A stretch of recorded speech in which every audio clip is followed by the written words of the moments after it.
নমস্কাৰ UK information YouTube চেনেললৈ আপোনালোক সকলোকে স্বাগতম জনাইছোঁ। ছাৰ বাইদেউসকল, ইউনিফৰ্ম সম্পৰ্কে বিশেষ আপডেট আহিছে আৰু সেই আপডেটখিনি আপোনালোকক জনাম। ছাৰ বাইদেউসকল, মিছন ডিৰেক্টৰ অফিচৰ পৰা অফিচাৰসকলক নিযুক্তি দিয়া হৈছে। তেওঁলোকে প্ৰতিখন জিলালৈ যাব আৰু এই প্ৰক্ৰিয়াটো আৰম্ভ হ'ব 11 তাৰিখৰ পৰা। এই অফিচাৰসকল প্ৰতিটো ব্লকলৈ যাব, ইউনিফৰ্ম কোৱালিটি চেক কৰিব আৰু প্ৰতিটো ব্লকৰ পৰা 20% বিদ্যালয়ৰ অৰ্থাৎ ৰেণ্ডমলি 20% বিদ্যালয়ৰ এযোৰ কাপোৰ সংগ্ৰহ কৰিব। ইতিমধ্যে ব্লক একাউণ্টসকলক প্ৰতিখন বিদ্যালয়ৰ চেম্পুল ইউনিফৰ্ম 11 মাৰ্চৰ 3 বজাৰ আগতে ডিষ্ট্ৰিক্ট অফিচৰ পৰা জাননী দিয়া হৈছে। যিবোৰ বিদ্যালয়ৰ ভেণ্ডৰে কাপোৰ যোগান দিয়া নাই এতিয়ালৈকে আপোনালোকে সোনকালে যোগাযোগ কৰক আৰু যদি ভেণ্ডৰে দিব পৰা নাই তেওঁৰ লগত হোৱা চুক্তি কেঞ্চেল কৰক আৰু নতুন এজন ভেণ্ডাৰৰ লগত নতুনকৈ চুক্তি কৰি ইউনিফৰ্ম কাপোৰ সংগ্ৰহ কৰি তাৰ পৰা ইউনিফৰ্ম ব্লকলৈ পঠিয়াব লাগিব। আহক কোন অফিচাৰ কোন ডিষ্ট্ৰিক্টলৈ যাব মিছন ডিৰেক্টৰৰ অফিচৰ পৰা দিয়া হৈছে। ছাৰ বাইদেউসকল, ভিডিঅ'টো শেষলৈকে চাব। ভিডিঅ'ৰ শেষত কেনেদৰে কাপোৰ বা ইউনিফৰ্মৰ কটন কিমান পাৰ্চেণ্টেজ আৰু পলিষ্টাৰ কিমান পাৰ্চেণ্টেজ লেবত কেনেদৰে টেষ্ট কৰে লাইভ ডেমো দেখুৱাম। ঠিক আছে, তেনেহ'লে আহক আৰম্ভ কৰোঁ। আমি কামৰূপ মেট্ৰত মিছন ডিৰেক্টৰ নিজে, কামৰূপ ৰুৰেলতো মিছন ডিৰেক্টৰ এক্সিকিউটিভ ডিৰেক্টৰ, নলবাৰীত এক্সিকিউটিভ ডিৰেক্টৰ আৰু দৰঙত ওদালগুৰিতো ছেম, গোলাঘাট আৰু নগাঁও তুষাৰ দেৱগোস্বামী, ডিমা হাছাও কাৰ্বি আংলং ৱেষ্ট কাৰ্বি আংলং কন্দপ্ৰ কুমাৰ কলিতা, খাছাৰ হাইলাকান্দি কৰিমগঞ্জ ৰেৱতী ফুকমোহন কলিতা, বিশ্বনাথ শোণিতপুৰ চৰাইদেউ চুমি বৰঠাকুৰ। ঠিক তেনেকৈ প্ৰতিখন জিলালৈ চাওক। ইয়াত 33খন জিলাৰ নাম দিয়া আছে। হোজাই আৰু মৰিগাঁও মালা কলিতা ষ্টেট কনচালটেণ্ট TTNP। এই অৰ্ডাৰৰ লগত সংগতি ৰাখি DMC ফালৰ পৰা অৰ্থাৎ প্ৰতিখন ডিষ্ট্ৰিক্ট অফিচৰ পৰা এটা মেছেজ দিয়া হৈছে একাউণ্টেণ্টসকলক। চাওকচোন, আহক এই মেছেজত কি আছে। All the accountants are requested to collect one set of uniform from each school before 3 PM on 11 March 2024 and submit the list to block.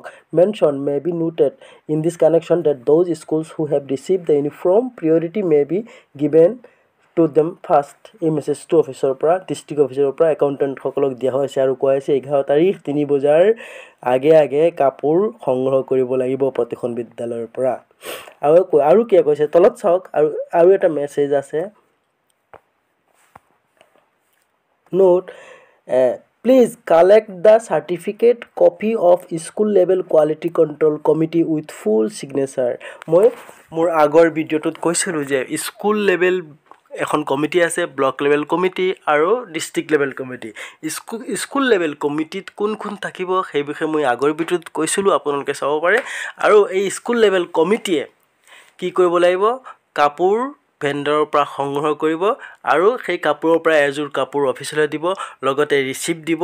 তাৰ লগতে কোৱালিটি কণ্ট্ৰল কমিটিয়ে কাপোৰ চেক কৰি এখন চাৰ্টিফাই দিব লাগিব যে হয় আমাক ভেণ্ডৰে দিয়া কাপোৰখিনি আমি চেক কৰিছোঁ আৰু কাপোৰ যথেষ্ট ভাল। এনেকৈ এই ধৰণে নিজৰ মতে লিখিব, চাৰ্টিফিকেট দিব। আৰু এই ডিষ্ট্ৰিক্ট অফিচৰ পৰা বা এই যিবোৰ প্ৰক্ৰিয়া চলি আছে তাৰ ওপৰত নিৰ্ভৰ কৰি ব্লক অফিচৰ ফালৰ পৰা এখন অৰ্ডাৰ আহিছে। চাওক, এখন লংকা শিক্ষাখণ্ডৰ বিঅ' ছাৰৰ পৰা আহিছে। ইয়াত কোৱা হৈছে যে therefore you are requested to receive the uniforms from the vendor by 11 March 2024 without fail and submit the report to receive along with one set of sample uniform to the undersigned by 12th March without fail। 12 তাৰিখৰ ভিতৰত এযোৰ কাপোৰ ব্লকলৈ দিব লাগিব আৰু 11 তাৰিখৰ ভিতৰত কাপোৰ ভেণ্ডৰৰ পৰা সংগ্ৰহ কৰিব লাগিব। যিসকল বিদ্যালয় বা যিসকল বিদ্যালয় পৰিচালনা সমিতিয়ে যিবোৰ বিদ্যালয় পৰিচালনা সমিতিয়ে এতিয়ালৈকে ভেণ্ডাৰৰ পৰা কাপোৰ সংগ্ৰহ কৰা নাই, অতি সোনকালে কাপোৰ ছাৰ বাইদেউসকল কাপোৰৰ নমুনা লেবৰেটৰীত কেনেদৰে টেষ্ট কৰা হয়, কিমান পাৰ্চেণ্টেজ পলিয়েষ্টাৰ, কিমান পাৰ্চেণ্টেজ কটন, আহক চাওঁ। ছালফিউৰিক এচিড 70 ml ল'ম, 70 ml ছালফিউৰিক এচিড আৰু 30 ml ৱাটাৰ, আৰু তাৰপিছত আমি ইয়াৰ এটা সলিউশ্যন বনাম। এইটো আমাৰ ছালফিউৰিক এচিড আৰু পানীৰ সলিউশ্যন, যিটো 70% কনচেনট্ৰেট। এতিয়া আমি আমাৰ চেম্পলটো আমি কাটিম আৰু তাক আমি ৱেইট কৰিম। আমি এই কাপোৰখনৰ পৰা 5 গ্ৰাম আমাৰ চেম্পল হ'ব। এইটো আমাৰ চেম্পল, যিটোৰ আমাৰ ওজন হ'ল 5 গ্ৰাম। এতিয়া আমি এই চেম্পলটোক ইয়াৰ পৰা লৈ আমাৰ যিটো সলিউশ্যন আছিল সেই সলিউশ্যনটোৰ ওপৰত আমি তাত ডুবাই দিম। এতিয়া আমি ওজন কৰি লোৱা কাপোৰখন আমাৰ এই সলিউশ্যনটোত ভৰাই দিম। ভৰাই আমি এই কাঁচৰ ৰডডালেৰে তাক আমি তাতে অলপ সময়ৰ কাৰণে ষ্টেৰ কৰিম।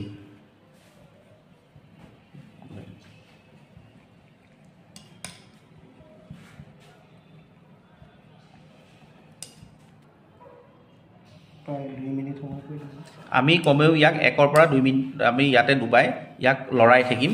ইয়াৰ পিছত আমি এই কাপোৰখন ইয়াৰ পৰা উলিয়াই ঠাণ্ডা পানী দি ধুব লাগিব।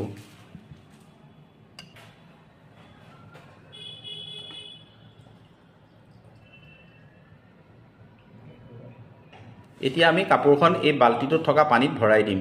ইয়াৰ পৰা আমি ইয়াৰ যিখিনি কাপোৰত ছালফিউৰিক এচিড লাগি আছে সেইখিনি আমাৰ ইয়াতে ডাইলুট হৈ যাব, আৰু ইয়াৰ পিছতহে আমি ইয়াক হাতেদি ধৰিব লাগে। বাল্টি বা বেচিনত যিকোনো যেনেকৈ সুবিধা হয় তেনেকৈ ধুই ল'লেই হ'ল। এতিয়া আমি কাপোৰখন হাতেদি ইয়াক ৰিন্স কৰিম। ইয়াক আমি ইয়াৰ পানীখিনি ইয়াৰ পৰা চেপি উলিয়াই দিম।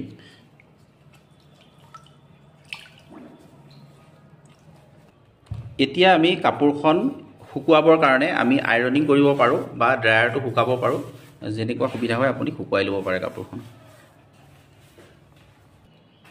আমাৰ চেম্পলটো আফটাৰ ড্ৰাইং 4.03 গ্ৰাম ওজনত আমি পাইছোঁ।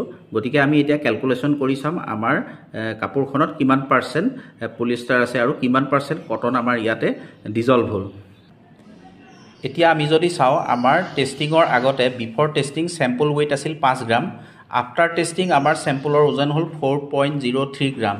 গতিকে আমি প্ৰেজেন্স অফ পলিষ্টাৰটো যদি চাওঁ, 4.03 ডিভাইড বাই 5 × 100 ইজ ইকুৱেল 80.60%। আৰু আমাৰ ইয়াতে প্ৰেজেন্স অফ কটন হ'ব 100 - 80.6 ইজ ইকুৱেল 19.40%। গতিকে এইটো হ'ল এটা সহজ মেথড, যিটোৰ দ্বাৰা আমি পলিষ্টাৰ আৰু কটনৰ কিমান কণ্টেণ্ট আছে, প্ৰেজেন্স আছে বা পাৰ্চেণ্টেজ কিমান হ'ব পাৰে, সেইটো আমি ইয়াৰ দ্বাৰা উলিয়াব পাৰোঁ।